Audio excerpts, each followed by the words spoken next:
আল্লাহ তাআলা বলে, বান্দা হিসাবের সময় তো কাছাইয়া গেল, আখিরাত তো চলেই আসলো, কিয়ামত তো চলেই আসলো, আজও তো তুমি গাফিল হয়েই রইলা। 40 বছর হয়ে গেছে, 1 বছর শেষ হইছে, এভাবে বুঝি নাফরমানিতে পড়ে রইলা বান্দা। 365 দিনে কোনদিন ছেলেরা তোমরা যারা ফজরের নামাজ পড়ো না, তুমি বলো না বাপ এত শক্ত এত পাষাণ কেমনে হইলা? একটা বছর কোনদিন ফজরের নামাজ পড়ো নাই, এত বড় নিকৃষ্ট জানোয়ার মুসলমানের বাচ্চা কেমনে হয় বলে? এত বড় জানোয়ার একটা মানুষের বাচ্চা কেমনে হয়? এটা কি পরিমাণ হাইওয়ান, এটা কত বড় হাইওয়ান, কত বড় জন্তু, কত বড় পশু। 1 বছর 365 দিনে এই হাইওয়ান কোনদিন ফজরের নামাজ পড়ে? শুধু 1 বছর, খবর নিলে দেখবেন 10 বছর, খবর নিলে দেখবেন 5 বছর। জানোয়ারের মতো, ইহুদির মতো, খ্রিস্টানের মতো চুল রাইখা তৃপ্তি বোধ করে। এর চাইতে অসভ্যতা, এর চাইতে নিকৃষ্ট রুচি, এত বিকৃত মানসিকতা কোন জন্তু জানোয়ারেরও হয় না। জন্তু জানোয়ার, তোমরা যে সমস্ত ছেলের চুল ইহুদির মতো, খ্রিস্টানের মতো, বেঈমানের মতো বেটা, তুমি একদম নিম্ন রুচির মানুষ, একেবারে ফসা মানুষ বেটা, তুই ফালতু লোক বেটা, তুই বেটা, তোর কোনো রুচি বলতে কিছু নাই বেটা, তোর কোনো রুচিবোধ নাই বেটা। কার মতো মুসলমানের বাচ্চা হইয়া মুসলমানের ঘরে জন্ম নিয়া বেটা, আল্লাহর আজান শুনলি, ডান কানে বাম কানে তোরে আজান দিছে, এক পবিত্র মা তোরে 2টা বছর দুধ পান করাইছে বেটা, কোন শরমে বেটা তুই ওই বেঈমানদের মতো চুল কাটলি বেটা? ওদের কোনো জাতপাত আছে বেটা? ওদের কোনো ইজ্জত আছে না, সম্মান আছে? আল্লাহ তাআলা কোরআনুল কারীমে বলছে, ইন্নামাল মুশরিকুনা নাজাস। কোরআনের আয়াত কিনা? আল্লাহ বলছে সমস্ত মুশরিক নাপাক, নাজাসুন নাজাস। সমস্ত ইহুদি নাপাক, সমস্ত খ্রিস্টান নাপাক, সমস্ত হিন্দু নাপাক, সমস্ত বৌদ্ধ নাপাক, সমস্ত নাস্তিক নাপাক, সমস্ত মুরতাদ নাপাক, সমস্ত বেঈমান নাপাক।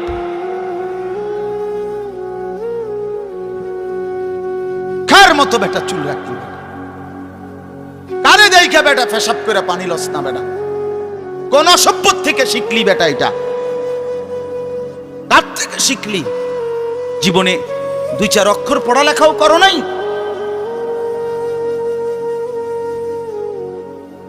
দুই চার শব্দ পড়ো নাই তোমরা ছেলেরা? মানুষ এত অভদ্র অপবিত্র হয় কেন? কোরআনুল কারীমের মধ্যে আছে, আল্লাহ তাআলা বলে, বান্দা কি আজীব কথা, কোরআন শরীফে আছে, বান্দা কোনোভাবেই যদি পানি নাই, ঠিক আছে, ফাইন লাম তাজিদু মাআন ফাতায়াম্মামু সাঈদান তাইয়্যিবা, তাহলে মাটি দিয়ে, পবিত্র মাটি দিয়ে তায়াম্মুম করো, তবুও নিজেকে পবিত্র বানাও। যদি বলি আল্লাহ পানি নাই, ঠিক আছে, তো মাটি দিয়ে হলেও পবিত্র হইতে হবে, এত তাড়াহুড়া কা? পানি আইও, পানি পাইয়া লই, এরকম শুরু করলেন? কোরআন শরীফের সরাসরি আয়াত, আল্লাহ তাআলা বলে, জানো, ওয়ালাকিন ইউরিদু লিইউতাহহিরাকুম, আল্লাহ বলেন আমি না আমার ইমানদার বান্দাকে সারাক্ষণ পবিত্রই দেখতে চাই। দোস্ত আমার, এটা কোরআন শরীফের আয়াত। ওয়ালাকিন ইউরিদু লিইউতাহহিরাকুম, আমি আমার বান্দাকে পবিত্র, মুমিন আমার সে, ও অন্য কেউ না, ও আমার ইমানদার বান্দা। তো ইয়া আইয়ুহাল্লাযীনা আমানু ইযা কুমতুম ইলাস সালাতি ফাগসিলু ওয়ুজুহাকুম, এই আয়াতের মধ্যে, এই আয়াতের অন্তর্ভুক্ত অংশ এটা। ওয়ালাকিন ইউরিদু লিইউতাহহিরাকুম, ইমানদার পানি নাই, ঠিক আছে, তায়াম্মুম করো মাটি দিয়ে। কেন এমন তাড়াহুড়া? আল্লাহ তাআলা বলে, আমি যে তোমাকে পবিত্র দেখতে চাই, আমি কে তোমাকে পবিত্র। ফীহি রিজালুন ইউহিব্বুনা আন ইয়াতাতাহহারু আল্লাহু ইউহিব্বুল মুত্তাহহিরিন। কোরআন শরীফের আয়াত আছে, আল্লাহ বলে, বন্ধু আপনার কিছু সাহাবীকে আমি দেখছি, আল্লাহ প্রশংসা করতেছে। মদিনার কুবা একটা এলাকা, যেখানে নবীজি মদিনার মক্কা থেকে হিজরত করে এসে প্রথম ঢুকছিলেন। এই হিজরত করে আইসা প্রথম যেখানে ঢুকছেন, এই জায়গাটার নাম হলো কুবা নগরী। কুবা কি নাম? এই কুবা। এই এলাকার যারা সাহাবী ছিল, ওনাদের একটা অভ্যাস ছিল, ওনারা ওই সময় পানির তীব্র সংকট ছিল, পানি কম ছিল আর কি। তো তীব্র পানির সংকট থাকার পরেও ওনারা খাবারের পানি, রান্নার পানি, মানে ভাত তরকারি রান্নার যে পানি আর খাবারের পানি কম খাইতো, কম ব্যবহার করত। এখান থেকে পানি বাঁচাইয়া পেশাব পায়খানার পবিত্রতার জন্য যে পানি দরকার, ওইখানে তারা পর্যাপ্ত পরিমাণ পানি ব্যবহার করত, যেন পবিত্রতার মধ্যে কোনো কমতি না। আল্লাহর কসম, এই কথাইটা, তাদের এই আখলাক আচরণটা আল্লাহ এত পছন্দ করছে, কোরআন শরীফের আয়াত নাজিল করে ডাইরেক্ট তাদের প্রশংসায়। আল্লাহ বলছে, ফীহি রিজালুন, আপনার সাহাবীদের মধ্যে কিছু লোক এমন আছে আমি দেখতেছি, ইউহিব্বুনা আন ইয়াতাতাহহারু, যারা ভালোভাবে পবিত্রতা অর্জন করাটাকে খুব পছন্দ করে। আল্লাহু ইউহিব্বুল মুত্তাহহিরিন, নবী শুনায়ে দেন, এমন পবিত্রতা অর্জনকারীদেরকে আমি আল্লাহও ভীষণ ভালোবাসি।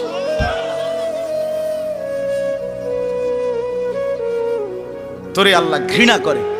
যুবক, তোদের যাদের প্যান্টে পেশাব, তোরা যারা টয়লেট পেপার ব্যবহার করো না, তুই নিকৃষ্ট রুচির মানুষ বেটা, ফালতু বেটা, ফালতু বেটা। চুল কেবল চুলের পিছনের দিকে ফিরাস বেটা, এতে মানে একটা কেমন লাগে। সামান্য সামান্য সহপাঠী বা সামান্য সেরকম, আর সেরকম লাগতেছে তোরে দোস্ত, জিঙ্গাইলে না বলে সেরকমটা কেডা? সেরকম ঠিক আছে লাগতেছে, আমিও কই, কিন্তু সে কে যার মতো লাগতে আছে? হেইতে কেডা যে যার মতো? সেরকম তো বুঝছি, সেরকমটাকে।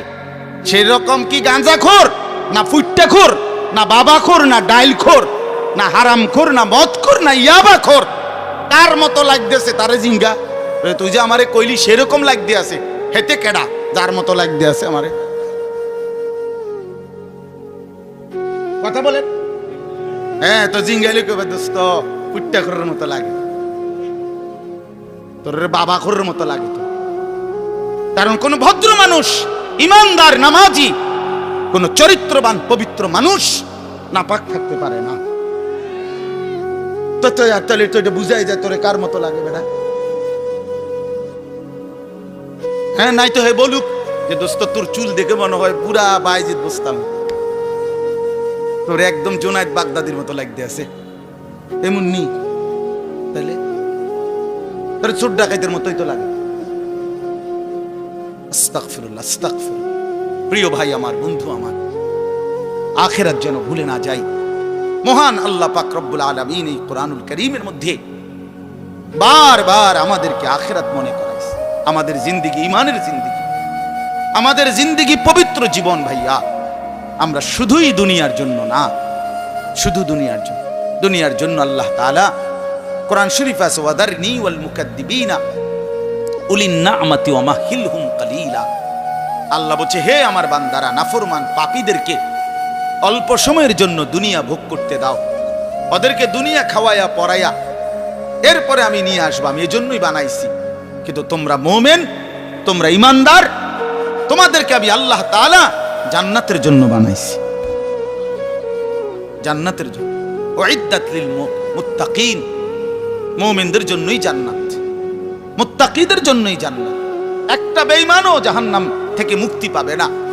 কোনো কাফের, কোনো বেঈমান, কোনো হিন্দু, কোনো বৌদ্ধ, কোনো ইহুদি, কোনো খ্রিস্টান, কোনো নাস্তিক, মুরতাদ পরকালে, পরকালে এক ঢোক, এক জাররা, এক লোকমা, এক ঢোক পানি মিলবে না, সুখ মিলবে না।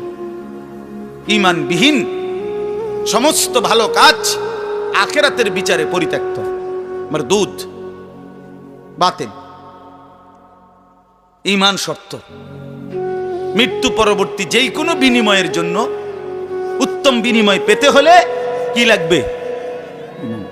ঈমান জরুরি। ঈমান জরুরি।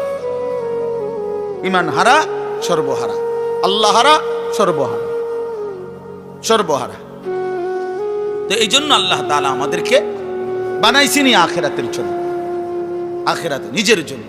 খালাকতুল আশিয়া আলি আজালিক ও খালাকতুকা লি। আল্লাহ বলছে, বান্দা গোটা দুনিয়া আমি তোমার জন্য বানাইছি, তোমারে শুধু আমার জন্য বানাইছি। সারে দুনিয়া তেরে লিয়ে, তু সিরফ মেরে লিয়ে। বাহ, এই কথা ভাবলেই তো অবাক। আমার তো খুব ভালো লাগে যে কয় কি মালিক। हाँ, सारे दुनिया तेरे लिए, तू सिर्फ मेरे लिए। গোটা দুনিয়া বান্দা তোর জন্য, যা বান্দা সবটা দুনিয়া তোরে দিলাম, তোকে শুধু আমার জন্য রাখলাম। তু সিরফ মেরে লিয়ে, তুমি আমার জন্য, তুমি আমার হয়ে থাকবা, আমার সেজদা করবা, আমার নামাজ, আমার হুকুম পালন করবা। তো দুনিয়া ও ইজ্জতের সাথে আমি আল্লাহ চালাবো, আখিরাতেও তোমারে আমি আল্লাহ সর্বোচ্চ সম্মানজনক রিজিক, সর্বোত্তম জান্নাত আমি নিজে দিয়ে দেব। ফালানুহিয়ান্নাহু হায়াতান তাইয়্যিবাহ ওয়া লানাজজিয়ান্নাহুম আজরাহুম বিআহসানি মা কানু ইয়ামালুন। রব্বুল আলামিন বলেন, দুনিয়াতেও আরামের জীবন দেব, আখিরাতেও সর্বোত্তম বিনিময় দেব। শর্ত কেবল দুইটা, এক নাম্বার ঈমান, দুই নাম্বার নেক আমল। মান আমিলা সালিহাম মিন যাকারিন আও উনসা ওয়া হুয়া মুমিন। আল্লাহ বলেন, পুরুষ কিংবা নারী যদি ঈমান অবস্থায় সবগুলো নেক আমল করতে পারো, আমি আল্লাহ ওয়াদা দিলাম বান্দা, দুনিয়াতেই তোমাকে আরামের জীবন দেব, আখিরাতেও সর্বোত্তম বিনিময় দেব। সুবহানাল্লাহ। চলেন, আমার কথা শেষ। আমার বাপ, আমি তর্জমা শুনাই, তাইলেই কথা শেষ। হাফেজ আমিন ভাই অনেক মহব্বত করছে, এই মাদ্রাসার মাহফিলে আসার সুযোগ হয়েছে, এতটুকুই। আরো উলামায়ে কেরাম, আমাদের আল্লামা মুফতি আমজাদ হুসাইন সাহেব হযরত অনেক অসুস্থ, উনি আজকে অনেক দিন ধরে ডেঙ্গুতে আক্রান্ত। আজকেও আসরের পরে কথা বলছি, খুব আস্তে আস্তে কথা বলে, খুব ক্লান্ত, দুর্বল। তারপরও আমারে বলছে যে আমিন ভাইয়ের মাহফিল আমি একটু লেগে হইলো আসমু। আমাদের আজকে যে একজন মাওলানা শেষ বয়ান করবে, আপনি অসাধারণ। আপনাদের ছেলেদেরকে তোমাদেরকে বলি, বাপ আমার অনুরোধ রইল, আমার এই কথাটা রাইখো, তোমরা ওর বয়ান শুনি। আমি নিজেও ওর বয়ান শুনি, আমি নিজেও এর বক্ত। অসাধারণ বয়ান করে সে, হযরত মাওলানা মুফতি ইউসুফ বিন ইকবাল, তার বয়ান চমৎকার। একেবারে আল্লামা মুফতি আরিফ বিন হাবিব যেমন সব কথা হাদিস থেকে বলে, এই নওজোয়ান মাওলানাও ঠিক এরকম অনর্গল রাসূলুল্লাহ সাল্লাল্লাহু আলাইহি সাল্লামের হাদিস বলতে থাকে। হ্যাঁ, এজন্য সবাই ইনশাআল্লাহ এই মাওলানার বয়ান শুনবার চেষ্টা করবেন। তো তরজমাটা শুনেন। আল্লাহ তাআলা মূল বক্তব্য এটাই যে আল্লাহ আমাদেরকে আখিরাত মনে করাইতে চাইছে। কি?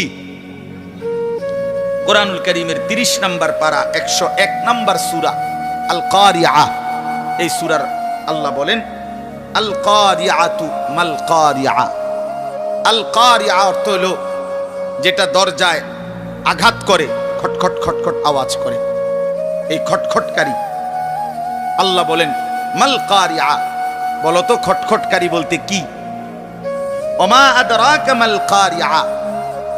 আবারও বলছি, নবী আপনাকে জানতে চাচ্ছি, জানেন এই আঘাতকারী খটখটকারী কি? আল্লাহ বলেন সেটা হলো আখিরাত, কিয়ামত, যেটা আপনার কাছে প্রতিদিন আমাদের কাছে খটখট করে আমাদের দরজায় যেন ঘন্টা বাজাইয়া বলে যাচ্ছে যে কিয়ামত তো চলেই আসলো। আখিরাতের প্রস্তুতি কি হলো বলো? ওই মানুষ তো মরে গেল দেখলা, তুমিও তো মরে যাবা, তোমার প্রস্তুতি কি বলো? এক লোকের জানাজা যাচ্ছিল, লাশ, এক বুজুর্গ আল্লাহওয়ালা ওই সামনে দাঁড়ানো, তো ওনার পাশের এক লোক বলতেছে, কার জানি কবর, কার জানি মৌত হইল, আরে কার জানি কার জানি। তখন তিনি বললেন, ভাই তোমার মরণ হইল নয়তো আমার মরণ হইল। মানে এইটা ভাবো যে হয় তোমার মরণ হয়েছে, নইলে কার মরণ হয়েছে? আমার মরণ হয়েছে। আর ভাবো, সে তো মৃত্যুবরণ করছে, তিনটা অবস্থা তার শেষ। একটা হলো আজরাইলকে দেখা, এটা তার শেষ। এরপরে জান কবজের যন্ত্রণা, এটা তার শেষ। আর জান কবজের পরে তার মৃত্যুটা বিভৎস। অনেকের মৃত্যু হইতে পারত, তার শরীর ছিঁড়া ফেলছে, তার শরীর নিশ্চিহ্ন হয়ে গেছে, এরকম আপনার মৃত্যু হইতে পারত। কিন্তু তার তো স্বাভাবিক মৃত্যু হইল যে তার লাশটা অক্ষত আছে, দেখা যায়। তুমি এবার ভাবো যে তোমার সামনে তিনটা রয়ে গেছে, যে আজরাইল তোমার সামনে কেমন দাঁড়াবে, তুমি চিন্তা করো। তোমার জান কবজের কষ্ট কেমন হবে, তুমি ভাবো। তোমার মৃত্যু কি স্বাভাবিক হবে নাকি অ্যাক্সিডেন্ট আর অস্বাভাবিক কোনো মৃত্যু হবে, সেটা নিয়ে ভাবো। তাইলে প্রতিটা মৃত্যু আমাদেরকে ঘন্টা বাজায়, প্রতিটা রাত আমাদেরকে ঘন্টা বাজায়, প্রতিটা দিন আমাদেরকে ঘন্টা বাজায় যে বান্দা, সময় তো চলে গেল। আখিরাতের কি হলো, কবরের কি হলো, পরকালের কি হলো? ইয়াউমা ইয়াকুনুন নাসু কাল ফারাশিল মাবসুত ওয়া তাকুনুল জিবালু কাল ইহনিল মানফুশ। আল্লাহ বলে, একদিন সত্যি সত্যি কিয়ামত হবে, ইসরাফিল ফু দিবে। সেদিন কি হবে? সেদিন সমস্ত মানুষগুলো হয়ে যাবে বিক্ষিপ্ত পতঙ্গের মতো। বিক্ষিপ্ত পতঙ্গ মানে আপনারা একদম সহজ বুঝবেন, ওই যে বাতির মধ্যে, লাইটের মধ্যে, আলোর মধ্যে অনেক সময় যে সাদা সাদা পোক এগুলো আসে, এগুলো দেখছেন? এগুলোর কি কয়? উলু উলু। এই যে আর একটু বড় বড় সাদা সাদা, হ্যাঁ, এই উলু উলু, এই উলু পোকা। এইটা যেমন মাঝে মাঝে এইভাবে আসে, চারদিক থেকে উইরা উইরা আইয়াই পইরা হয় আগুনের মধ্যে, বাতির মধ্যে, আলোর মধ্যে পইরা পইরা মরে, নিচে মরে। তো আল্লাহ পাক বলেন, ইসরাফিল ফু দিবে, কিয়ামত শুরু হবে। মানুষ এরকম পাগলের মতো, উলুর মতো দৌড়াইয়া, পতঙ্গের মতো চারিদিকে দিক বিদিক শূন্য হইয়া দৌড়তে থাকবে। কেউ বলতে পারবে না কে কোথায় যাচ্ছে, কোথায় দৌড়াচ্ছে, কি হচ্ছে। সবাই অস্থির হয়ে যাবে। এরই মধ্যে যে যেখানে গিয়া পড়ে যাবে, ওইখানেই তার মৃত্যু, ওইখানেই কবর। ওয়াতাকুনুল জিবালু কাল ইহনিল মানফুশ। পাহাড়গুলো একটা নমুনা আল্লাহ বলছে, পাহাড়গুলো তুলারে দীর্ঘক্ষণ মেশিনের মধ্যে ধুনাইয়া সারলে, এবার যখন ঝরঝরা হয় তুলা, তো এবার যদি বাতাস লাগে তাইলে যেমন এটা উড়তে শুরু করে, তুলা উড়ে। তো আল্লাহ তাআলা বলে, পাহাড়গুলো এরকম ধ্বনিত তুলার মতো উঠতে থাকবে। পুরা সৃষ্টির সবকিছু ভাঙ্গা চুইরা শেষ হয়ে যাবে। হাসরের ময়দান কায়েম হবে। আর সেখানে কি হবে? দুইটা অবস্থা। ফাআম্মা মান সাকুলাত মাওয়াজিনহু, সেই হাসরের ময়দানে আমলনামা হাতে নিয়ে মিজানের পাল্লায় যার নেকি ভারী হবে, ফাহুয়া ফি আইশাতির রাদিয়া, সেই সন্তুষ্টিময় আরামদায়ক জান্নাতের জীবন লাভ করবে। ওয়া আম্মা মান খাফফাত মাওয়াজিনহু ফাউম্মুহু হাওিয়া ওয়া মা আদরাকা মা হিয়া নারুন হামিয়া। আর যার আমলনামা মিজানের পাল্লায় ওজন দেওয়ার পরে হালকা হবে, গুনাহ ভারী হবে, নেকি হালকা হবে, আল্লাহ তাআলা বলেন তার ঠিকানা হবে হাবিয়া নামক জাহান্নাম। আর আল্লাহ নিজেই বলে, নবী জানেন হাবিয়া জাহান্নামটা কেমন? নারুন হামিয়া, একেবারে প্রজ্বলিত ধাউ ধাউ করে জ্বলন্ত আগুন, এটার নামই হচ্ছে হাবিয়া। হাবিয়া। এখানে একটা কথা শুধু বলি, কথা আমার শেষ। এক নম্বর কথা হলো, এই জিন্দিগির মধ্যে যদি আমল বাড়াই তাহলে আখেরাতে জান্নাত হবে। এই জিন্দিগির মধ্যে যদি নাফরমানি বাড়াই তাহলে আখেরাতে জাহান্নাম হবে। মানে একটা শব্দ আছে, ফাউম্মুহু হাবিয়া। এই ছেলেরা, তোমাদের জন্য আমি শেষ এই কথাটা আবার বলে যাই। এই শব্দটার তাফসীর আমি আজকেও পড়ছি, তাফসীরে কুরতুবিতে, তাফসীরে ইবনে কাসিরের মধ্যে আছে। আল্লাহ তাআলা বলছেন, ফাউম্মুহু হাবিয়া, নাফরমান পাপীকে হাসরের ময়দানে, এই উম্মুহুর শব্দের অর্থ হলো উম্মু রাসিহি, অর্থাৎ তার মাথার সামনে যে চুল, এই চুল ধরে দাঁড়ানো মানুষটাকে বেইজ্জতি করে নিচে নামাইয়া এরপরে লাথি দিয়া জাহান্নামে ফেলে। এইটা অর্থ। এই অতএব এই লম্বা চুল, এই বিকৃত চুল ছাড়ো, ছাড়ো, নাই তো জাহান্নামের ফেরেশতা টান দিয়া ধইরা তোরে দাঁড়ানোর থেকে নিচে ফেলাইয়া একটা লাথি দিয়া জাহান্নামে ফেলে দে। তখন বুঝবা, তখন বুঝবা এই জন্য আমি অনুরোধ করলাম, রাগ হইও না, আমি শক্তই বললাম, মনে করো তোমরা এই স্বাভাবিক চুল রাখো, স্বাভাবিক চারদিকে সমান চুল রাখো। এটা কোনোভাবে এটা অসভ্যতা, এটা ফ্যাশন না, এটা জাহান্নামীদের চিহ্ন ভাইয়া, এটা দাজ্জালের চিহ্ন। দয়া করে আমার এই কথা ফিরাই দিও না, ফিরাই দিও না যুবক। নিয়ত করো ইনশাআল্লাহ, ছেলেরা নিয়ত করো, বলো যুবক ইনশাআল্লাহ, পাক্কা নিয়ত করো ইনশাআল্লাহ। তোমাদের যুবক আগামী দিনের জন্য, ইসলামের জন্য রেডি হইতে হবে। তোমরা নামাজ পড়তেই হবে বাবা। আল্লাহকে রাজি না করলে আমার মাতৃভূমিও নিরাপদ থাকবে না। ফিলিস্তিন বহুদিন যাবত রক্তাক্ত, রোহিঙ্গা বহুদিন যাবত আরাকান রক্তাক্ত, কাশ্মীর বহুদিন যাবত রক্তাক্ত। আজ আমার মাতৃভূমিও শহীদ সাইফুল ইসলামের রক্তে রঞ্জিত।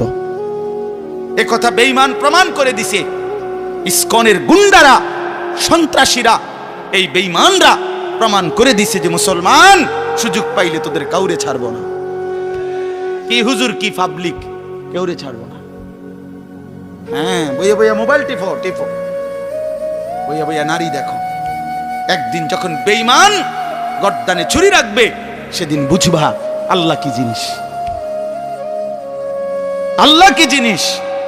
এজন্য মরলে যদি ঈমানের সাথে মরতে পারি, সেজদা দিয়ে মরতে পারি, আল্লাহর গোলামি করে মরতে পারি, তো এই জীবন যদি চলেও যায়, রক্তে যদি জমিন ভেসেও যায়, কোনো অসুবিধা নাই।